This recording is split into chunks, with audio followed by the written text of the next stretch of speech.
Secret Invasion a peut-être secrètement donné au Captain Britain du MCU une nouvelle histoire d'origine. Bien que la série décrive une bataille entre l'américain Nick Fury et une faction rebelle de Skrull extraterrestres, une grande partie de l'action de Secret Invasion s'est déroulée au Royaume-Uni. Non seulement il a été révélé que Fury vivait au Royaume-Uni avec sa femme, Vara, mais Secret Invasion a également exploré les renseignements britanniques en présentant Sonya Falsworth, un agent de haut rang du MI6.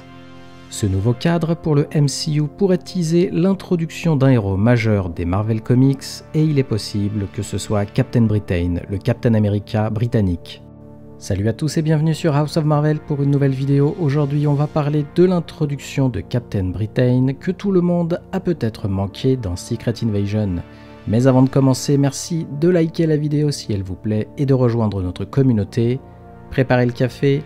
Installez-vous bien confortablement, je suis Julien et vous êtes sur House of Marvel. Le final de Secret Invasion qui s'est terminé avec Gaïa concluant un accord avec les services de renseignement britanniques, le MI6, pourrait teaser l'introduction de ce Captain America version anglaise dans le MCU. Gaïa, jouée par Emilia Clarke, pourrait en effet devenir ce nouveau super-héros en raison de ses capacités surhumaines nouvellement acquises et de sa connexion avec Sonya Falsworth.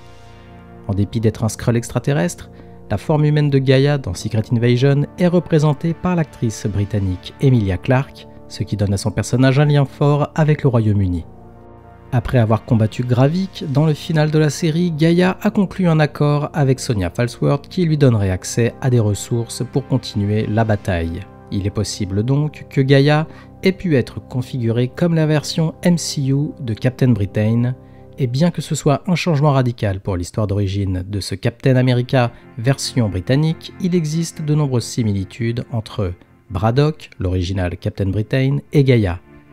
Les capacités de Captain Britain dans Marvel Comics incluent une force, une vitesse, une durabilité et des réflexes surhumains, mais il est également capable de générer des champs de force, des faisceaux d'énergie et se voit accorder la capacité de voler.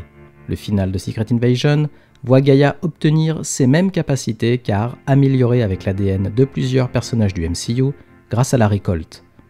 Gaïa est devenu le héros le plus puissant du MCU, mais cela pourrait l'amener à prendre sa place en tant que super-héros majeur du Royaume-Uni, potentiellement équipé par le MI6 pour devenir Captain Britain. Mais alors le Captain Britain, le vrai Captain Britain, pourrait-il jamais revenir dans le MCU ? Ni Brian Braddock, ni sa sœur Betsy n'ont encore été présentés au MCU, mais leur nom a déjà été entendu. Pendant Avengers Endgame, Steve Rogers surprend Peggy Carter en 1970, déclarant que Braddock ne s'est pas enregistré récemment, et bien que cet easter egg n'ait pas encore trouvé de solution, il est possible qu'elle ait fait référence à Brian Braddock, le Captain Britain d'origine.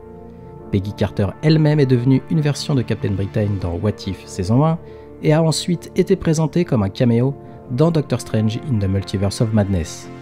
Pour le Captain britannique officiel du MCU, cependant, Gaïa pourrait être le candidat idéal car cela lui donnerait l'opportunité d'avoir un long avenir dans le MCU et de montrer certaines de ses capacités impressionnantes.